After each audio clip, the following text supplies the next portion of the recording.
समीचीन विकल्पों का सम्यक समाधान।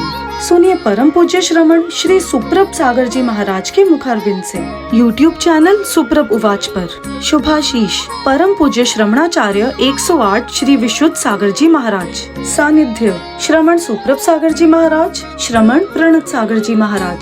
पुणे आर्जक श्री रविंद्र जयश्री, कुमारी परिणा गहाणकर अमरावती, 100 मोक्षता राजस डोन गावकर औरंगाबाद। ओम नमः सदैव। नमो नमः स्तुतिंकराय वीराय भव्याम्बुजभास्कराय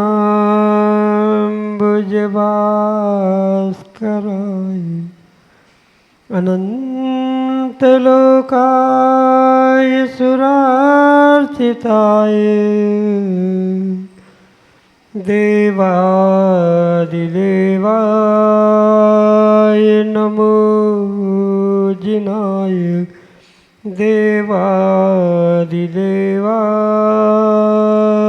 नमो जिनाय।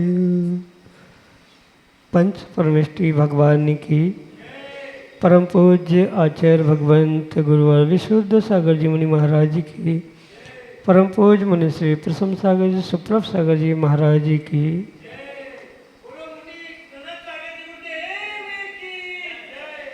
समीचीन विकल्पों का सम्यक समाधान, सम्यक ज्ञान की वह अनूठी विधा जो हमारे अंतरंग को एक अनूठी सुख शांति की अनुभूति कराने वाली होती है।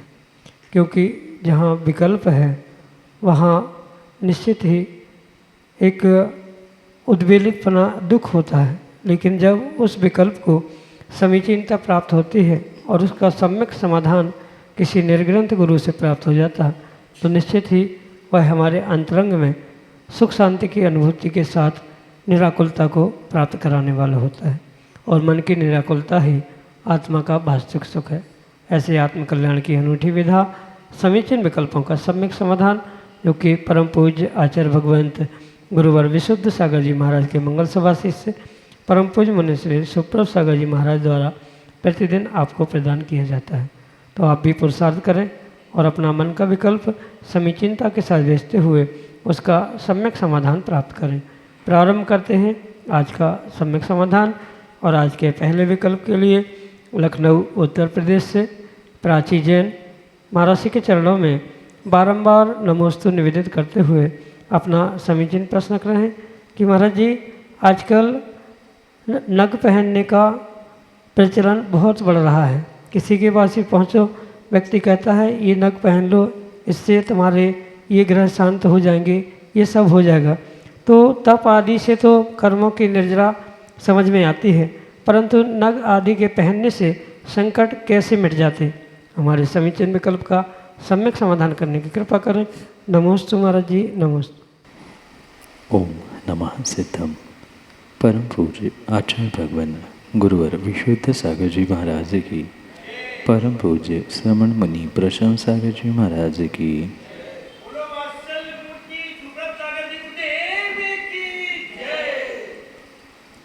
नग आदि पहनने से अगर कर्मों की निर्जरा हो रही है, व्यक्ति के जीवन में सुधार हो रहा है, तो शायद निर्ग्रंथ मुनिराज आदियों के तो कभी जिंदगी में कर्मों की निर्जरा हो ही नहीं सकते। ये बहुत विवेकपूर्वक सोचना समझना पड़ेगा कि अगर इन बाहर के साधनों से ही व्यक्ति के संकट दूर हो रहे हैं, उनके पुराने कर्म निर्जरा को प्राप्त हो रहे हैं, तो फिर साधना, तपस्या, मोक्ष मार्ग, धर्म, इन सब पे प्रश्न चिन्ह खड़ा हो जाएगा। इसलिए ये अवश्य ध्यान रखिए कि ये बातें मात्र और मात्र एक व्यवहारिकता, या मैं तो कहता हूँ व्यवहारिकता भी नहीं, एक बिजनेस ओरिएंटेशन का काम चल रहा है, जिसे सीधी भाषा में ये कहा जा सकता है कि मात्र अपना उल्लू सीधा करने के लिए एक धंधे के रूप में इसे बनाया गया है। ठीक है, कुछ निमित्त नैमित्तिक संबंध होते हैं इन नगों का या बहुत सारे वस्तुओं का, प्रभाव व्यक्ति के जीवन में पड़ता है, पर सर्वथा इन नगों को पहनने से ही संकट दूर हो रहे हैं, ये मानना किसी प्रकार से उचित नहीं है। वो कुछ तो हो सकता है और सबके लिए एक जैसा ही हो, आवश्यकता नहीं है। और बहुत बड़ी बात मैं क्या कहूँ, जो ये नग बेचने वाले हैं वे ही बहुत अच्छा नग अपने लिए पहन ले और सब दुनिया को फ्री में फोकट में देते हुए समाज सेवा करके पुण्य कमा ले। नग से ही काम हो रहा है तो 5 उंगलियों में 10 उंगलियों में चाहे जो स्वयं को पता है तो पहन ले, और दूसरों को क्यों पैसे लेकर दुकानदारी कर रहे हैं। तो ये कहीं ना कहीं मात्र व्यापार का एक जरिया बना के रखा है पैसे कमाने का। मैं ये बिल्कुल नहीं कह रहा हूँ कि निमित्त कुछ नहीं करते हैं, निमित्त करते हैं, पर अगर सब ऐसे ही करने लग जाएंगे तो फिर बेचने वाला बताने वाला यही करके अपना जीवन यापन कर ले, उसी से सब काम हो रहा है, संकट दूर हो रहा है, कछुआ रखने से धन आ रहा है, या और भी ऐसे बहुत सारे साधन घर में रखने से सब काम हो रहा है। तो व्यापार दुकानदारी सब काम करना छोड़ के मात्र नग ही रखे, वो कछुआ रखे, काम हो जाना चाहिए। पर ये मात्र निमित्त नैमित्तिक संबंध से सही है, सर्वथा ऐसा ही होता है, ज़रूरी नहीं है। वही नग किसी के लिए अच्छा, किसी के लिए बुरा, और किसी दूसरे के लिए नहीं, उसी व्यक्ति के लिए कुछ समय पहले अच्छा था पुनः बाद में बुरा हो गया। ये भी मैं मान रहा हूँ कथनचित ग्रहों की दशाएं समय समय पे बदलती है, पर उन ग्रहों की दशाओं को बदलने के चक्कर में हम अनावश्यक परिग्रह इकट्ठा करते हुए नरक जाने की व्यवस्था करें, वर्तमान के संकटों को दूर करते हुए भविष्य को संकट में खतरे में डाले, ये तो बात समझ में नहीं आती है। इनका आगम में ज्योतिष निमित्त आदि उन विषयों में वर्णन अवश्य मिलता है, पर आज जो भूत चढ़ा है वह भूत किसी प्रकार से उचित नहीं है, सर्वथा वही उचित है, योग्य है, ये भी सही नहीं है। कथनचित 10-20% ये सही हो सकता है, पर बचा हुआ 80% आपका स्वयं का पुरुषार्थ, आपका स्वयं का पुण्य पाप, यही वहाँ मायने रखता है। पुण्य पाप और पुरुषार्थ जिसके पास है, जिसको सच्चे देवशास्त्र गुरु पे विश्वास है, उनको ये बाहर के नग, बाहर के साधन कार्यकारी नहीं होते। और जिनको अपने आप पे देवशास्त्र गुरु पे विश्वास नहीं है, उनके लिए ये नग और ये बाहर के साधन कार्यकारी होते हुए दिखाई देते हैं, पर ऐसा सर्वथा नहीं है। यही आपके लिए सम्यक समाधान। बड़कस चौक, नागपुर, महाराष्ट्र से शीतल प्रसाद जैन महाराज श्री के चरणों में बारंबार नमोस्तु निवेदित करते हुए अपना प्रश्न रख रहे हैं कि महाराज जी, जैन धर्म में भावों की प्रधानता है, पर वर्तमान में जैन श्रावक भिन्न भिन्न क्रियाकलापों को करते हुए जैन समाज को मतांतर के साथ अनेक पंथों में बांट देता है, जिससे समाज की एकता खंडित हो रही है। तब ऐसे में जैन समाज की आवाज़ को सरकारी तौर पर जो महत्व मिलना चाहिए वह नहीं मिल पा रहा है। मंदिरों में चोरियां, मंदिरों पर और अन्य समाज द्वारा आक्रमण आदि, साधु साधुओं पर हमले, एक्सीडेंट आदि आम बात है। तो ये गुरुवर, ऐसा हम क्या किया जाए जिससे कि जैन समाज एकता के सूत्र में बंधकर भारत सरकार को भारत में अपनी पहचान बना सके और अपनी बात मानने में समर्थ हो। हमारे समीचीन विकल्प का सम्यक समाधान करते हुए मार्गदर्शन करने की कृपा करें। नमोस्तु महाराज जी, नमोस्तु। व्यक्ति की घर में तो बखत है नहीं है, घर में तो कोई सुनना नहीं चाहता, और सरकार को सुनाने की बातें करने से कुछ नहीं होता। पहले व्यक्ति को अपनी स्वयं से कीमत कुछ बनानी पड़ेगी। घर में, समाज में ही जिनकी कीमत नहीं है, ऐसे बहुत सारे सुधारक आज देश में और समाज में हैं। घर में बहू बेटों की या अपने ही परिवार की क्या स्थिति है, शायद वो नज़रअंदाज करते हुए बड़ी बड़ी बातें करने वाले भी देखने के लिए मिलते हैं। मेरा कहने का तात्पर्य इतना है कि अगर हम समाज की आवाज़ को देश, राष्ट्र या उनके मुखिया तक पहुंचाना चाहते हैं, तो पहले जो अपने हैं उनको एक साथ करने का प्रयास करें। हम छोटों की आवाज़ नहीं सुनेंगे तो हमारी आवाज़ बड़े कहाँ से सुनने वाले हैं। जो ये मतांतर हो या मंदिर आदि में समाज में विघटन हो, लड़ाई झगड़े हो, उसकी जड़ अगर कुछ है तो व्यक्ति का अपना व्यक्तिगत अहंकार है। और जब तक ये अहंकार को कम करने का प्रयास छोटे बालक से वृद्ध व्यक्ति तक सब कोई नहीं करेगा, तब तक काम होने वाला नहीं है। जैसे कहा जाता है कि हमारा भारत महान है या हमारी समाज जैन धर्म बहुत श्रेष्ठ है, पर लगभग 80 में से 100 में से 80 नहीं, मैं तो कहता हूँ 99% व्यक्ति बेईमानी करना चाहता है और अपने देश को, समाज को, धर्म को बहुत ऊंचाई तक पहुंचाना चाहता है। ये कतई संभव हो नहीं सकता। प्रैक्टिकल अगर जीवन हम जीना चाहते हैं और प्रैक्टिकली उन रिजल्टों तक पहुंचना चाहते हैं तो वास्तव में प्रैक्टिकल काम भी करना होगा। मात्र कागज़ों पे लिखने से, एप्लीकेशन पहुंचा के सरकार तक आवाज़ उठाने से कुछ भी होने वाला नहीं है। जब तक हम 500 उंगलियों को एक साथ करते नहीं हैं तब तक ताकत नहीं बनती। बिल्कुल ऐसे ही हमें जो समाज के छोटे छोटे ग्रुप, छोटे छोटे मतांतर, पंथ, अंत, संत, मंत आदि में जितने हम बढ़ चुके हैं उनको बुद्धिपूर्वक एकत्रित होने की आवश्यकता है। और ये भी पक्का मानना किसी 1-2-4 समाज सुधारकों के माध्यम से एकत्रीकरण नहीं होगा, अपितु एक एक इंसान, एक एक व्यक्ति अपने अहंकार को छोड़कर जब निर्णय करे कि मुझे अपने देश के लिए, अपने समाज के लिए, धर्म के लिए या अपने आप के लिए भी कुछ करना है, तभी कुछ होना संभव है। नहीं तो ऐसी चर्चाएँ तो कई बार आती है, होती है, पुनः उस पर विराम होता है, बहुत बढ़िया व्हाट्सएपबाजी और बहुत सुंदर सुंदर रील्स बनते हैं, पुनः होना वही होता है जो आज तक होता रहा। इसलिए हमें एक एक इंसान, एक एक व्यक्ति को सोचना होगा कि मेरी भी धर्म के प्रति, समाज के प्रति, देश के प्रति जिम्मेदारी है, और तभी कुछ इन विषयों में सॉल्यूशन निकाला जा सकता है।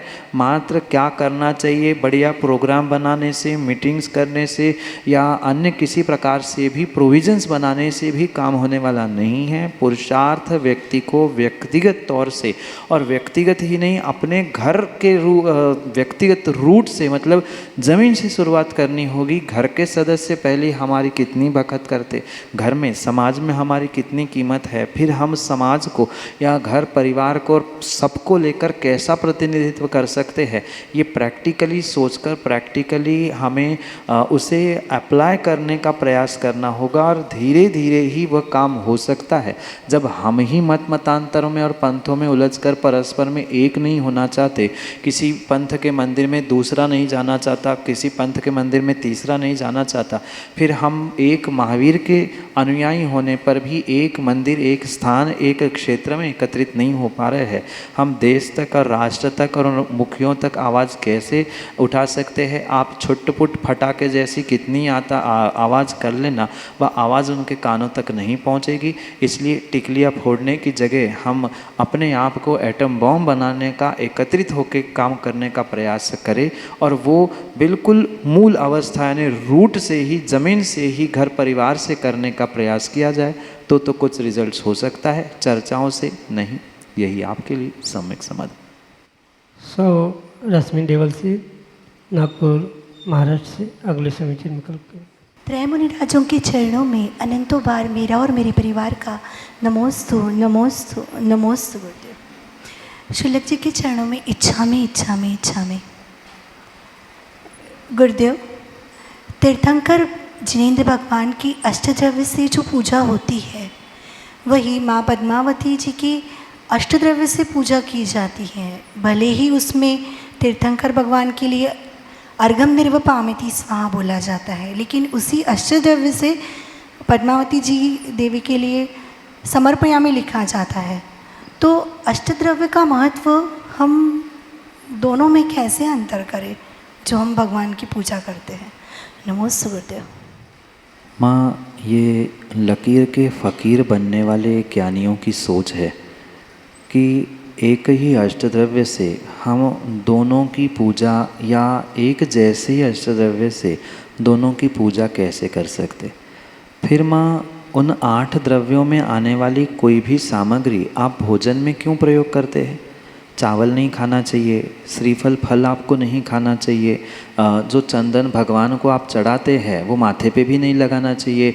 इवन पानी जिस कुएं का हम भगवान को पूजा में चढ़ा रहे हैं उस पानी का भी आपको सेवन नहीं करना चाहिए। द्रव्य तो वही है, 8 द्रव्य जो जल चंदन अक्षत पुष्प चरु आदि है, उन सबका उपयोग आप अपने भोगों के लिए भी कर रहे, तो फिर आपको उसका भी प्रयोग नहीं करना चाहिए। जो 8 द्रव्य हम परमात्मा को या पंच परमेष्ठी को चढ़ा रहे हैं उनको छोड़ के आप घर में प्रयोग कर लेना, पर ऐसा कतई नहीं होता। ये विवेक जागृत करने की आज के तथाकथित ज्ञानियों को आवश्यकता है कि दोष द्रव्यों में नहीं होता है, वस्तु में नहीं होता। वस्तु तो वस्तु है, द्रव्य द्रव्य है, उसका उपयोग हम किस प्रकार से, किस उद्देश्य से, किस अभिप्राय से करते हैं उस पर डिपेंड करता है कि उसका हमें पुण्य पाप अच्छा बुरा आदि कैसा फल मिलने वाला है।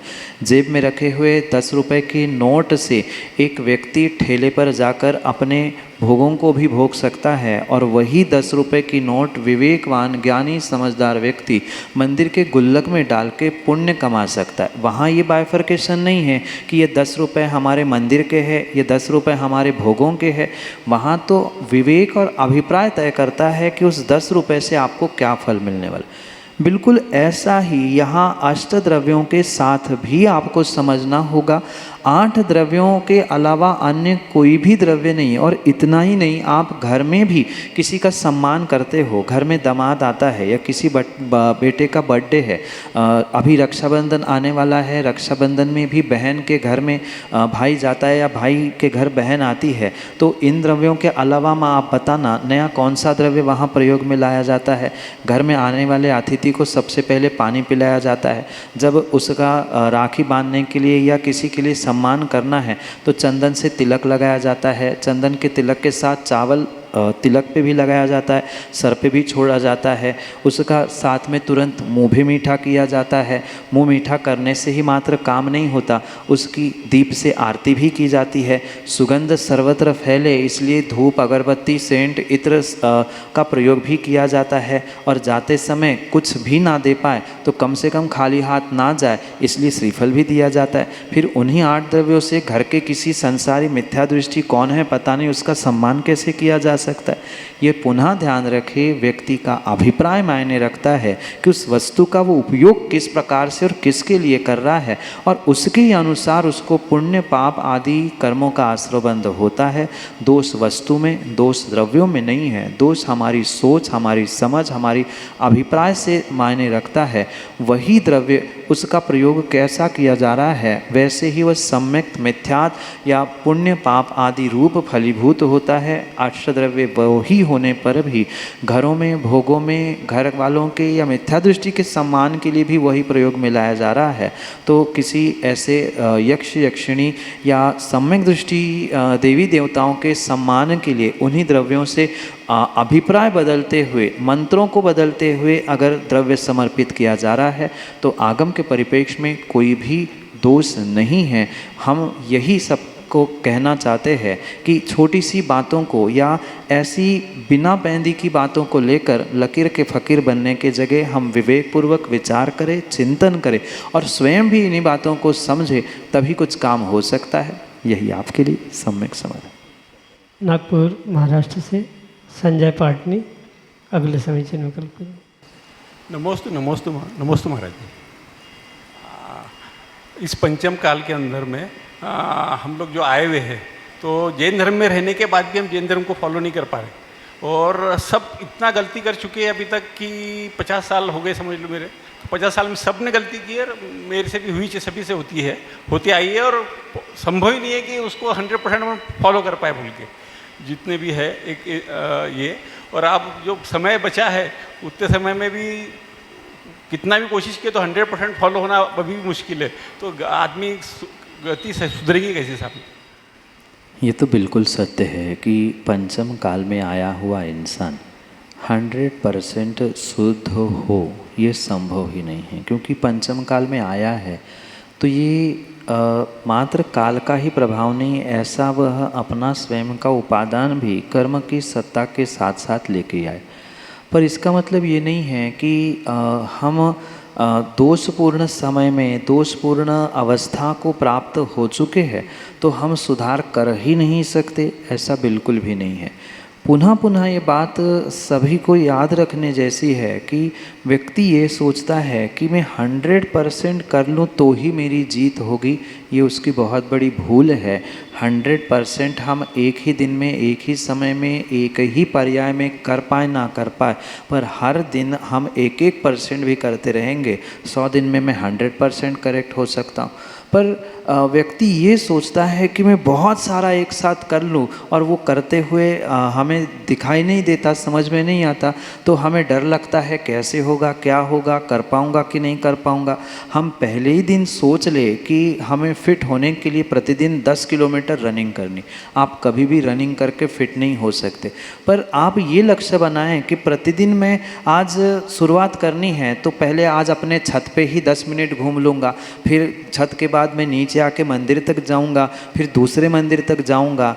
क्रम से ही आप 1% अपने में इम्प्रूवमेंट करने का प्रयास करोगे तो पक्का है बचे हुए 20, 25, 30, 40 जितने भी वर्ष बचे हैं उतने में बीते हुए कल को भी सुधारते हुए हम आने वाले भविष्य को भी सुधारने की संभावना वहाँ पर हो सकती है। कहने का उद्देश्य, अभिप्राय इतना सा है कि हम ये ना सोचें कि 50 वर्षों में हमने कुछ नहीं किया है या 50 वर्षों में बहुत सारों ने बहुत सारी गलती की है, उसमें सुधार नहीं हो सकता। ऐसा बिल्कुल भी नहीं है। घंटों की गलती मिनटों में सुधरी जा सकती है। मात्र हमारे भीतर श्रद्धा और विवेक की आवश्यकता है। जितना विवेकपूर्वक आने वाले समय में आप काम करेंगे उतने ही पापों से बचते हुए पुराने कर्मों के, पुराने गलतियों के लिए गुरु भगवंतों से प्रायश्चित ग्रहण करते हुए अपना भविष्य और वर्तमान दोनों भी बहुत अच्छा कर सकते हैं। ये पुनः पुनः बात ध्यान रखें कि हम 100% आज करने का निर्णय भी ना करें। हम इतना ही निर्णय करें कि प्रतिदिन बार मतलब हर बार हम 1% ही इम्प्रूव करने का प्रयास करें। उतना ही चले जितना चलने पर हमें दूरियां महसूस ना हो। एक कदम भी नहीं हम चल पाए, कम से कम रेंग के ही अगले स्थान पर पहुंच गए, लुढ़खड़ाते हुए भी पहुंच गए तो भी कभी न कभी मंजिल अवश्य ही मिलेगी। इतना ही अल्प पुरुषार्थ हमारे जीवन के लिए बहुत बड़ा फलदायक हो सकता है। यही आपके लिए सम्यक समाधान। समीचीन विकल्पों का सम्यक समाधान सुनिए परम पूज्य श्रमण श्री सुप्रभ सागर जी महाराज के मुखारविंद से। YouTube चैनल सुप्रभ उवाच पर शुभाशीष परम पूज्य श्रमणाचार्य 108 श्री विशुद्ध सागर जी महाराज। सानिध्य श्रमण सुप्रभ सागर जी महाराज, श्रमण प्रणत सागर जी महाराज। पुणे आर्जक श्री रविंद्र जयश्री, कुमारी परिणा गहाणकर अमरावती, 100 मोक्षता राजस डोन गावकर औरंगाबाद।